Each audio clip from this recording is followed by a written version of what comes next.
আমি পড়ছি ইব্রিয় 11:1 থেকে। আর বিশ্বাস প্রত্যাশিত বিষয়, নিশ্চয় জ্ঞানের অদৃশ্য বিষয় প্রমাণ প্রাপ্তি। হালেলুয়া।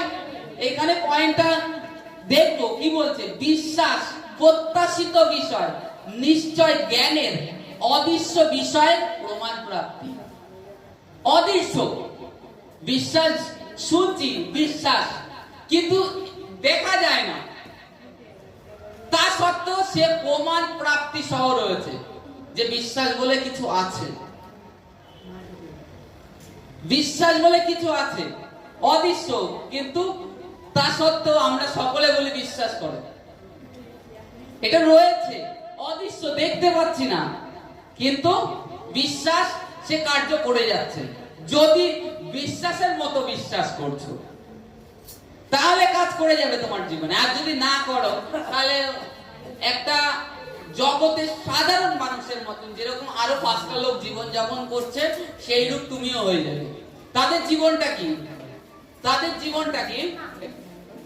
তাদের জীবনটা এই রূপ, তারা খাচ্ছে দাচ্ছে, জীবন যাপন করছে, জন্মাচ্ছে, তাদের জন্ম হচ্ছে, তারা খাওয়া দাওয়া করছে, আনন্দ ফুর্তি করছে, মারা যাচ্ছে, তারা নিদ্রাগত হচ্ছে, তাদের কোনো আশা নেই, তারা আশা নেই। কেন আশাহীন? কেন আশাহীন? প্রথমত তারা ঈশ্বর যে আছে তারা শুনছে, জগতের লোক শুনছে ঈশ্বর আছে, ভগবান বলে কেউ আছে, কিন্তু তাহলে সেই ভগবানের যে আছে, তিনি যে আমাদের জীবনেও কাজ করতে পারে, সেটা তাদের ভিতরে নেই, তাদের শিক্ষায়ও নেই। কিন্তু তাদের জীবনটা কেমন? আদার্স প্রাণীর মতন। আদার্স প্রাণী দেখি জগতে অনেক প্রাণী আছে, তারা খায় দায় জীবন যাপন করে, বাস এনাফ। সন্ধ্যে সকাল হলো খাও দাও আনন্দ ফুর্তি করো, সন্ধ্যে হলে ঘুমিয়ে পড়ো, বাস। এই হচ্ছে তাদের জীবন, মানে একটা পশুর সমান জীবন। এটা জীবন নয়। তুমি যে ঈশ্বরকে বলছো আসে, যে বিশ্বাস, তাকে বিশ্বাস করছো অদৃশ্য, যে ঈশ্বর আছে আর তিনি আমার জীবনে অদ্ভুত কার্য করেন, আমি বিশ্বাস করি, তাহলে সেই বিশ্বাসটা কখন প্রকাশ প্রাপ্তি হবে? যখন তুমি অঙ্গীকার করবে। কি অঙ্গীকার? মুখে স্বীকার করা। বিশ্বাস এমনি কাজ করে না, বিশ্বাস এমনি কাজ করে না। একজন বলছে, উদাহরণস্বরূপ একজন বলছে আমি প্রভু যিশুকে বিশ্বাস করি, প্রভু যিশুকে বিশ্বাস করি, তিনি ঈশ্বর, তিনি মুক্তিদাতা পরমেশ্বর, তিনি এই জগতে এসেছে, পাপ ভার নিয়ে গেছে, সে মুখে স্বীকার করেছে, কিন্তু হৃদয়ে বিশ্বাস করেছে, কিন্তু কার্য করেনি। কি করেনি? কার্য। সে ঈশ্বরের সন্নিকট কাছে আসেনি, ঈশ্বরের কাছে আসেনি। আর ঈশ্বরের পবিত্র শাস্ত্র বাইবেলে কি বলতে চাচ্ছে সেটা একবারও বোঝার চেষ্টা করেনি। এই কারণে তার বিশ্বাস অলিক, মিথ্যে, তার বিশ্বাসের কোনো দাম নেই, ভ্যালু নেই ঈশ্বরের কাছে। সে স্বীকার করেছে, কিন্তু তাতে কি হবে? কোনো কাজের নেই। তো এখানে বিশ্বাস এমনই বস্তু যা দেখা যায় না, কিন্তু তা সত্ত্বেও আমাদের জীবনে কাজ করে। তারপরে একটু দেখবো, কারণ এই সম্বন্ধে প্রাচীনের গণের পক্ষে সাক্ষ্য দেয়া হইয়াছিল। বিশ্বাসে আমরা বুঝিতে পারি যে যুগ কলাপ ঈশ্বরের বাক্য দ্বারা রচিত হইয়াছে, সুতরাং কোন প্রত্যক্ষ বস্তু হইতে এই সকল দৃশ্য বস্তু উৎপত্তি হয় নাই। হালেলুয়া। আমরা প্রাচীনগণ মানে পুরাতন যে ভাববাদীরা, ঈশ্বরের দাসরা ছিলেন, তাদের থেকে আমরা জানতে পাই ঈশ্বর যে পৃথিবী সৃষ্টি করেছেন বিশ্বাস দ্বারা, বিশ্বাসে তার বাক্য দ্বারা, তাই তো? এটা আমরা প্রাচীন গণের পবিত্র শাস্ত্র বাইবেল থেকে আমরা পাই, কিংবা আদার্স গ্রন্থেও ঈশ্বর বাক্য দ্বারা পৃথিবী নির্মাণ করেছে, এটা আমরা জানতে পাই। কিন্তু ঈশ্বর কোনো প্রত্যক্ষ বস্তু যা দেখা যাচ্ছে সেরকম বস্তু দেখে বলেনি যে হয়ে যাও। ঈশ্বর কি বললেন? প্রথমে আকাশমণ্ডল হয়ে যাক, মানে এটা গ্যালাক্সি, যেটা গ্যালাক্সি, এই গ্যালাক্সির বাইরে আমরা অ্যাকচুয়ালি যে বলি, একটা গান আছে দেখবেন, নীলে আসমাকে পার যাইব। আমরা একটা গ্যালাক্সির মধ্যে রয়েছি, আর গ্যালাক্সির মধ্যে মানে সৌরজগৎ যেটা বাংলায় বলে, সৌরজগতের মধ্যে রয়েছি, তার মধ্যে এই গোরান, গ্রহ, নক্ষত্র, সূর্য এক একটা রয়েছে। তা আমরা ওই গানটায় বলা হয়েছে নীলে আসমাকে পার যায়নি, সেই নীলে আসমানের উপরেই ঈশ্বরের রাজ্য, স্বর্গরাজ্য যেটা বলি। তা এই যে গ্যালাক্সি, প্রথমে ঈশ্বর ওই সেই নীলে আসমানের উপর থেকে বলেছে যে আকাশমণ্ডল হয়ে যাক, হয়ে গেছে আকাশমণ্ডল। ঈশ্বর কিন্তু কিছুই দেখেনি, কিন্তু তার সম্বন্ধে ঈশ্বরের বলার কাজ ঈশ্বর বলেছে আর সেটা হয়ে গেছে, হয়ে যাও আকাশমণ্ডল। বলেছে পৃথিবী, হয়ে যাও পৃথিবী, হয়ে গেছে। এইবার কি বললো ঈশ্বর, কিন্তু পৃথিবীকে পৃথিবী হয়ে যাও এইরূপ বলেনি, এটা ভেঙে বুঝিয়ে দিচ্ছি। আকাশমণ্ডল যখন বললেন, ঈশ্বর বলল আকাশের মধ্যে সমস্ত গ্রহাণু হয়ে যাক, সমস্ত গ্রহ নক্ষত্র হয়ে যাক, এইভাবে বললেন, তাতে অলরেডি হয়ে গেছে। তারপরে ঈশ্বর কি করলেন, ঈশ্বর যখন পৃথিবী দেখলেন, পৃথিবী দেখার পরে যখন ঈশ্বর পৃথিবী নির্মাণ করলেন, করার পরে আলোর জন্য তিনি অলরেডি ঈশ্বর কিন্তু দেখতে পাচ্ছে পৃথিবী, কিন্তু তা সত্ত্বেও এই যে আলো, সূর্য পরে হয়েছে, তার আগে কিন্তু অলরেডি আলো ছিল। কি আলো বলতে পারবো কেউ? হ্যাঁ, ঈশ্বর জ্যোতি। ঈশ্বর জ্যোতি, তার আলোতে আকাশমণ্ডল আলোকিত ছিল, পৃথিবী আলোকিত ছিল। কিন্তু নিরন্তর ঈশ্বর তো ওইভাবে আলো দিতে পারবে না, এই কারণের জন্য সূর্যকে ঈশ্বর নির্মাণ করলেন আলাদাভাবে। তা ঈশ্বর অলরেডি দেখতে পাচ্ছে অন্ধকারের মধ্যে, ঈশ্বর পৃথিবী বানালেন, সূর্য করলেন, এভরিথিং করলেন। যখন ঈশ্বর মানে উদ্ভিদকে তৈরি করার প্রয়োজন হলো, তখন ঈশ্বর কি করলেন জানেন? ঈশ্বর কিন্তু পৃথিবীর সাথে কথা বলেন, ঈশ্বর তখন মাটিকে বলছে কথা, মাটি তোমার মধ্যে থেকে সমস্ত উদ্ভিদ জন্মগ্রহণ করুক। বলেনি আম গাছ হয়ে যাও, জাম গাছ হয়ে যাও, কলা গাছ হয়ে যাও। ঈশ্বর ওইরূপ বলেনি, ঈশ্বর মাটির সাথে কথা বলেছে, মাটির সাথে কথা বলেছে যে তোমার মধ্যে থেকে, ভূমির থেকে সমস্ত উদ্ভিদ উৎপন্ন হোক, সমস্ত উৎপন্ন হোক। যখন ঈশ্বর মাছ বানালেন, খালি মাছকে বলেনি মাছ হও, ঈশ্বর কি করলেন? জলের কাছে গেলেন, জলকে দেখে বললেন জলে তোমার মধ্যে সমস্ত রকম প্রাণী জন্মগ্রহণ করবে। ঈশ্বর জলের সাথে কথা বলেছে। এই কারণে আমরা দেখি নতুন নিয়মে প্রভু যীশু খ্রিস্ট জলের উপর দিয়ে হেঁটে যাচ্ছে। এই কারণে দেখি প্রভু যীশু খ্রিস্ট সেই বৃষ্টিকে আজ্ঞা দিচ্ছে, থেমে যাচ্ছে, কারণ ঈশ্বরেরই কথা একমাত্র সে শোনে, আর ঈশ্বরই তাকে দিশা দিতে জানে কোন দিশায় পরিবর্তন করবে। তা ঈশ্বরও কিন্তু বিশ্বাস করে এই সমস্ত কিছু নির্মাণ করেছে। ঈশ্বর কিন্তু অ্যাকচুয়ালি তার মধ্যে থেকে আগে দেখেনি কিন্তু যে পৃথিবীর থেকে এত কিছু বেরোতে পারে। ঈশ্বর মাটির সাথে কথা বলেছে আর বেরিয়ে গেছে। বিশ্বাসটাও তদ্রূপ। আমরা কিন্তু যখন আমরা প্রার্থনা করি, কি বিশ্বাস সহকারে ঘরে যে যার মতন প্রার্থনা করতে বসি, আমাদের যে যা সমস্যা ঈশ্বরের কাছে জ্ঞাত করি। এক সময় কি হয় দেখি আমাদের জীবনের যে যাতনাটা করেছি সেটা সিদ্ধ হয়ে যাচ্ছে। আপনি বিশ্বাস করে বলেছেন, সেটা উৎপন্ন হয়ে গেছে। বাক্য, এই বিশ্বাস আমি আগেই বলেছি অদৃশ্য বস্তু, যা দেখা যায় না, কিন্তু তার মাধ্যমে মহত্ব কাজ হয়, যা মানুষের অসাধ্য, মানুষ ভাবতে পারে না। আজকে সামথিং এই কদিন আগে একটা আমার মধ্যে ভাবনা এসছে, কাজ করতে করতে অনেক রকম ছোট্টখানা একটু ক্ষেত্রে মানে ব্রেনটা না অল্প একটু, কিন্তু ভাবনা অনেক বড় বড় আসে, আর ঈশ্বর সেটা ব্যক্ত করে। তা আমি ভাবছি, অবশ্য আমি সেই সময় একটুখানি আমি ফিল রয়েছি, পবিত্র আত্মার উপস্থিতিতে রয়েছি, পুরো আমি বুঝতে পারছি। তাই এরকম ভাবনা আসছে, আদৌ কি ঈশ্বর আছে? এটা ব্রেনের মধ্যে অনেক কিছুই আছে। তাই আমি ভাবছি, না, যদি ঈশ্বর আছে, না থাকে তাহলে এই রূপ কার্য হচ্ছে কি করে? অদ্ভুত কার্য।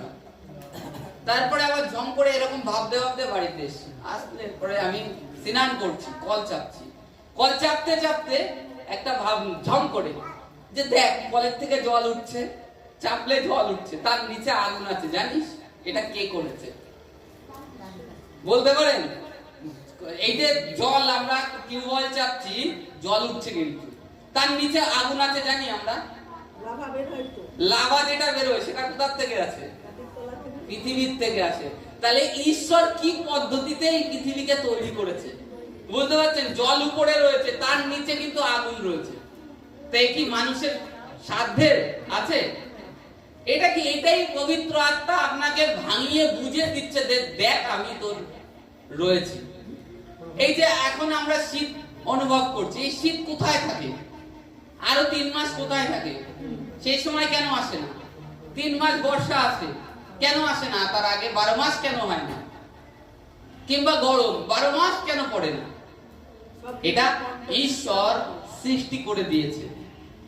ঈশ্বর যেরূপ করে দিয়েছে, একবারই করে ছেড়ে দিয়েছে, আর তাকে কিছু করতে হবে না।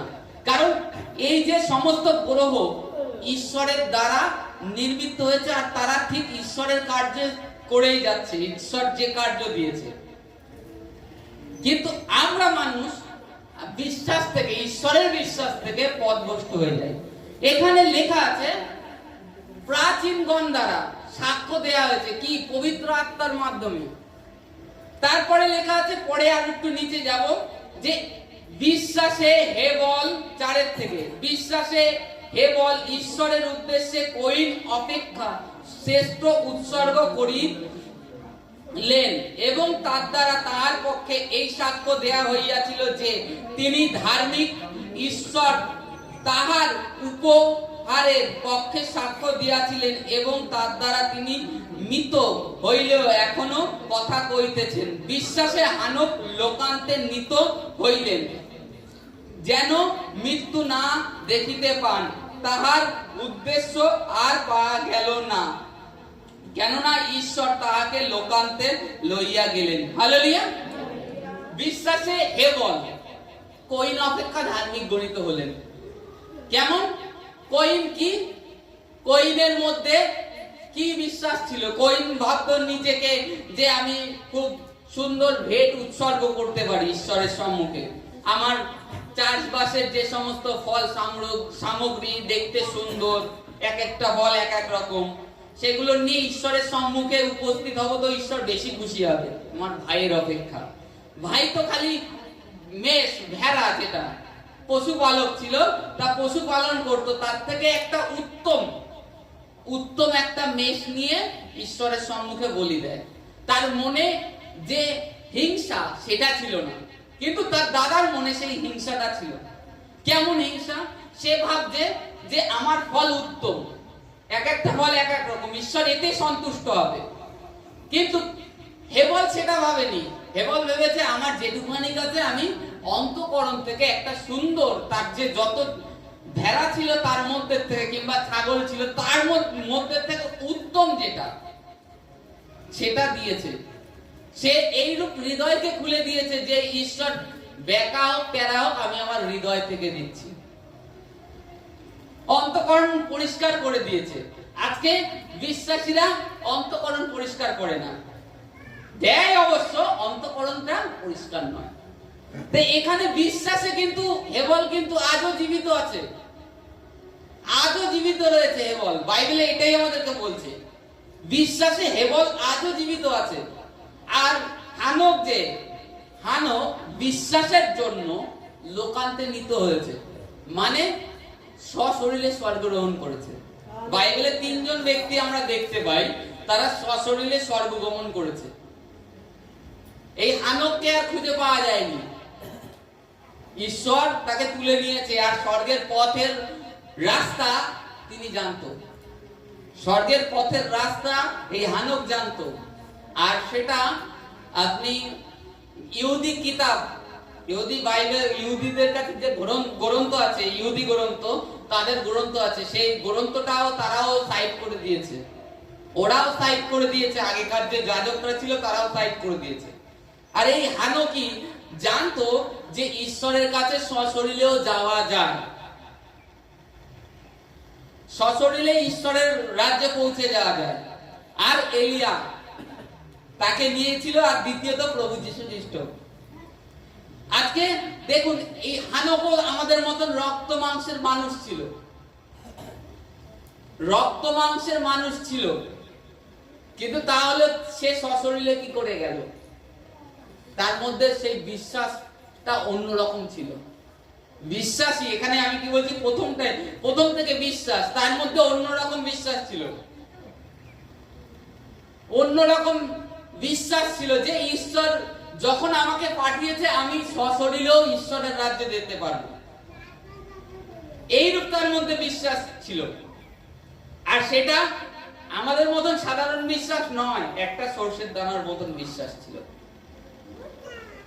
আজকে যদি নোহর ঘটনা দেখি, নোহ বিশ্বাসে কি করে, ঈশ্বর আজ্ঞা দেয় যে তুমি যাও পাহাড়ের উপর একটা জাহাজ নির্মাণ করো, আমি পৃথিবীর সমস্ত মানুষকে নষ্ট করব। এখনকার দিনে যদি কাউকে বলে যাও তুমি পাহাড়ের উপরে জাহাজ নির্মাণ করো, করলেও সে করলো, মনে করো ঈশ্বরের বাক্যে শুনে, পাড়ার লোক তো আদার্স যত লোক দেখবে পাগল, এর থেকে বদ্ধ পাগল নেই। সেই সময় নহুর পরে ওইরূপ এসেছিল, নহুর উপরেও ওইরূপ তাড়না এসেছিল যে এর মতন পাগল নেই। লোকে জাহাজ নির্মাণ করে সমুদ্রের পাশে, আর এ তো পাহাড়ের উপরে করছে। তাতে কি হয়, নহু যে বিশ্বাস করে ঈশ্বরের উপরে বিশ্বাস করে জাহাজ নির্মাণ করেছিল, জাহাজ নির্মাণ করে যখন জল আসলো, বন্যা আসলো, যতক্ষণ না ততক্ষণ তো লোকে যা তা বলে গেছে। তাতে কি হলো, তার পরিবার সমেত উদ্ধার পেল, আর তার মাধ্যমে ঈশ্বর পুরো পৃথিবীতে আবার সৃষ্টিটাকে পুরো নতুন রাস্তা দেখালো। নোহ বিশ্বাস করেছিল বলে আজকে পৃথিবী পুরো নষ্ট হয়নি। না, হয়তো আমরা আজকে এখানে নাও থাকতাম, আমাদের হয়তো কোনো কিছুই থাকতো না। আজকে নোহর বিশ্বাসের জন্য আমরা দাঁড়িয়ে আছি। নোহ বিশ্বাস করেছিল। আজকে আমাদেরকেও যখন ঈশ্বরের প্রাঙ্গণে উপস্থিত হই, আমাদের বিশ্বাস করা উচিত, কর্তব্য, যে এখানে যে এসেছি পবিত্র শাস্ত্র, এটা আজকের নয়, আজকের লেখা নয়। আর এই পবিত্র শাস্ত্র বাইবেল যে আমরা দেখি, এক দেশে একজন লেখেনি, কিন্তু পবিত্র আত্মার প্রেরণার মাধ্যমে লেখা হয়েছে। মনে করুন আজকে ভারতে কথা বলেছে ঈশ্বর, ভারতে একজন ভাববাদীর কাছে, সেটা নোট করে রেখে গেছে। এইটা এক জায়গায় করতেই 500 বছর লেগেছিল, পুরো বাইবেলটা এক জায়গায় আনতে। পাকিস্তানে একজনের সাথে কথা বলেছে ঈশ্বর, সেইভাবে ধীরে ধীরে এক জায়গায় করা।